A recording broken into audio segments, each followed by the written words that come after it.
Olá, sejam bem-vindos a mais um vídeo Visão Comparativa dos Evangelhos. Meu nome é Wellington Lima. Hoje nós vamos tratar do chamado dos 12 discípulos. Isso aconteceu próximo a Cafarnaum e está registrado em Lucas capítulo 6, versículos 12 a 16, que vamos tratar agora nessa primeira parte. E também está registrado em Marcos capítulo 3, versículo 13 a 19. E finalmente nós vamos ver o que estará relatado em Mateus capítulo 10, versículos 2 a 4. Que esse estudo possa lhe abençoar. Vamos lá? Lucas capítulo 6, versículo 12. E aconteceu que naqueles dias ele foi ao monte para orar, e passou a noite orando a Deus. E aconteceu que naqueles dias, mais especificamente de seus ensinamentos perto do mar da Galileia, quando uma multidão foi atraída por sua doutrina e pelas curas e milagres que Jesus realizava. Ele foi ao monte para orar.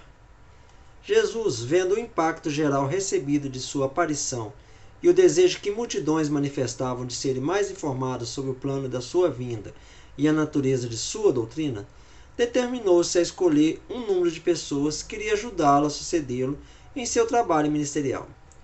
Como o cargo que Jesus pretendia atribuir a eles era de grande importância, antes de sua escolha, Jesus se retirou para um monte na vizinhança, e apesar de todos os trabalhos do dia anterior, continuou toda a noite em oração a Deus. Passou a noite orando a Deus. A frase original é singular e enfática, estando literalmente na oração a Deus, implicando uma devoção extraordinária e sublime. Os escritores dos evangelhos observam que antes de cada evento importante na vida de Jesus, ele reservava um tempo para ficar sozinho e orar. Desta vez, Jesus estava se preparando para escolher seu círculo interno, os 12 apóstolos. Devemos nos certificar de que todas as nossas decisões importantes sejam também baseadas em oração. Versículo 13.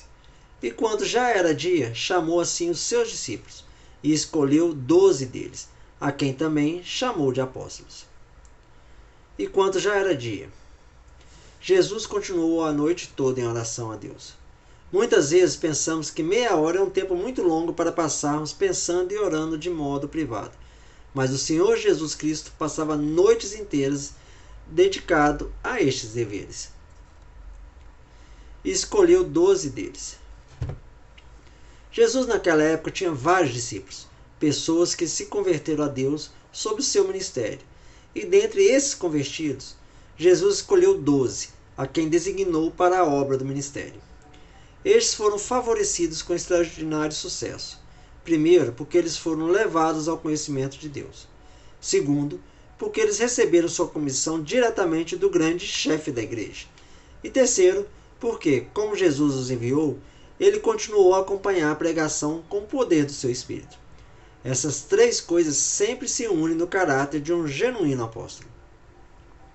Chamou de apóstolos, um nome que expressava bem o ofício para o qual foram designados. Agora Jesus se concentrava neles para que durante algum tempo estivessem sempre com ele, para que de sua própria boca aprendessem a doutrina que deviam, no devido tempo, pregar pelo mundo, para que pudessem ver sua glória, a glória transcendente das virtudes que adornavam sua vida humana, e que eles pudessem ser testemunha de todas as maravilhosas obras que ele devia realizar e pelas quais sua missão de Deus deveria ser claramente demonstrada.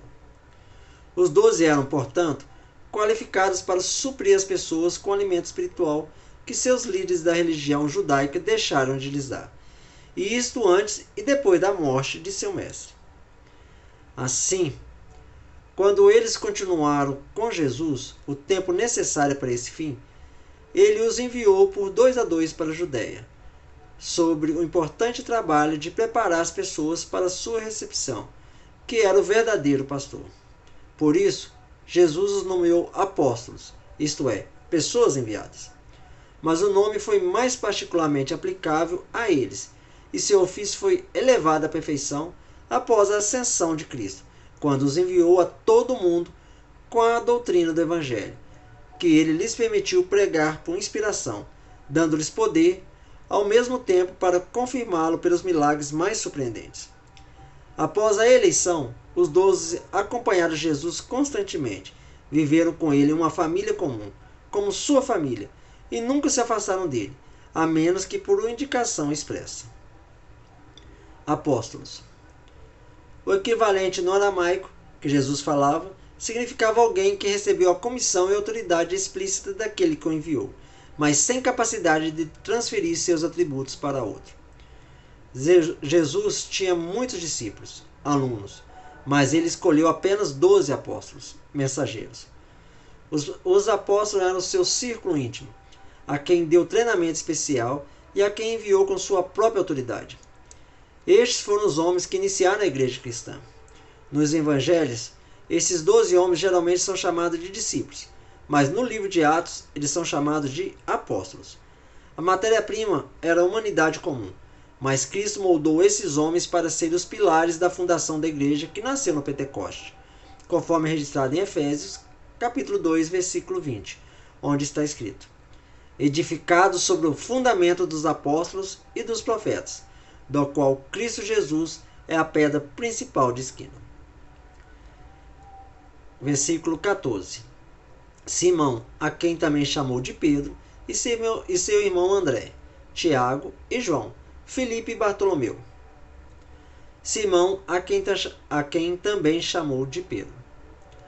Mateus, Marcos e Lucas, todos nos deram uma relação dos nomes dos apóstolos, e sua exatidão nesse particular deve ser grandemente elogiada, pois, como o apostolado conferia à pessoa que era escolhida a alta autoridade de dirigir a fé religiosa da humanidade, era de muita importância para o mundo saber quem eles eram e a quem essa dignidade pertencia.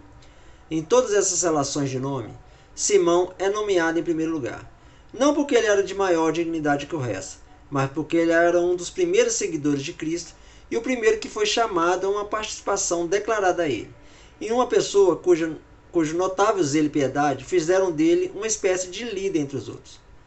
Chama a atenção que em nenhum lugar das Escrituras está registrado que Cristo investiu com autoridade sobre os seus irmãos, a quem também chamou de Pedro, conforme está registrado em João, capítulo 1, versículo 42, onde vemos: e Jesus, olhando para ele, disse: tu és Simão, filho de Jonas, tu serás chamado Cefas, que se traduz Pedro. E seu irmão André. Mateus e Lucas mencionam André ao lado de Pedro como sendo seu irmão e um dos primeiros discípulos de Cristo, conforme relatado em João, capítulo 1, versículo 40. Era André, o irmão de Simão Pedro, um dos dois que ouviram aquilo de João e o haviam seguido. E também registrado em Mateus, capítulo 4, versículo 18 e 19. Enquanto Jesus andava junto ao mar da Galileia, viu dois irmãos, Simão, chamado Pedro, e seu irmão André, lançarem a rede ao mar, porque eram pescadores. E disse-lhes: vinde após mim, e eu vos farei pescadores de gente. Tiago e João. Os nomes de Tiago e João se seguem, pois foram chamados a seguir e são pessoas de grande eminência por piedade e disposição. E Tiago é colocado diante de João como o irmão mais velho, como vimos em Mateus, capítulo 4, versículo 21. E passando dali, viu outros dois irmãos, Tiago, filho de Zebedeu, e seu irmão João, em um barco com seu pai Zebedeu, que estavam consertando suas redes, e ele os chamou. Os nomes dos outros parecem ser colocados quase, pelo menos, na ordem que se tornaram discípulos. Bartolomeu. O nome Bartolomeu vem do aramaico, como uma referência patronímica. Bar Talmai, filho de Talmai, ou filho de Ptolomeu na nossa tradução. Nenhuma narração bíblica trata dele especialmente, e seu nome consta apenas na lista dos 12. No entanto, segundo a tradição, ele é o Natanael, que está registrado em João, capítulo 1, versículo 45.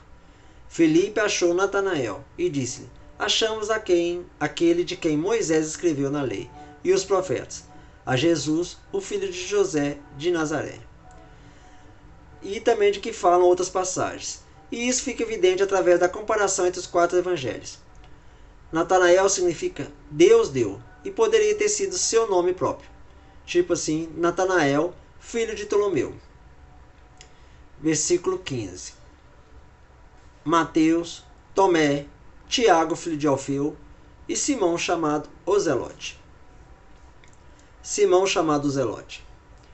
No que diz respeito ao epíteto, ou sobrenome, Zelote, o zeloso, adicionado por Lucas aqui ao nome de Simão, havia uma seita ou facção em particular entre os judeus, denominada Zelotes, que, posteriormente, sob zelo por Deus, cometeram todos os distúrbios imagináveis. Por isso, alguns são da opinião de que Simão, o apóstolo, era dessa facção. Mas como não há menção dessa seita até pouco antes da destruição de Jerusalém, muitos estudiosos supõem que esse epíteto tenha sido acrescentado ao seu nome por causa de seu zelo em comum em assuntos de verdadeira piedade e religião. Versículo 16. Judas de Tiago e Judas Iscariote, o que foi o traidor. Judas Iscariote, no entanto, embora talvez não tenha sido chamado por último, foi nomeado no final porque ele se tornou um traidor. O que chama a atenção aqui? Qualquer que seja a razão de classificar os apóstolos na ordem que os encontramos, temos certeza de que eles não são classificados de acordo com sua dignidade, pois, se fosse esse o caso, a ordem dos nomes teria sido exatamente a mesma em todos os evangelistas, o que não acontece. E o que nós vemos? André sendo o segundo em ordem, como observamos, por Mateus e Lucas, e em quarto por Marcos. E Tomé sendo colocado diante de Mateus por aquele apóstolo, e depois dele por Marcos e Lucas. A isso se pode acrescentar, supondo que os apóstolos sejam classificados de acordo com a sua dignidade, e que João e Mateus, cujo louvor está em todas as igrejas por causa dos seus escritos e evangelhos, sejam inferiores aos apóstolos cujos relatos são escassos, umas vezes nomeados, exceto nessas listas que temos nesses evangelhos. Que esse estudo lhe tenha abençoado. Nos vemos no próximo.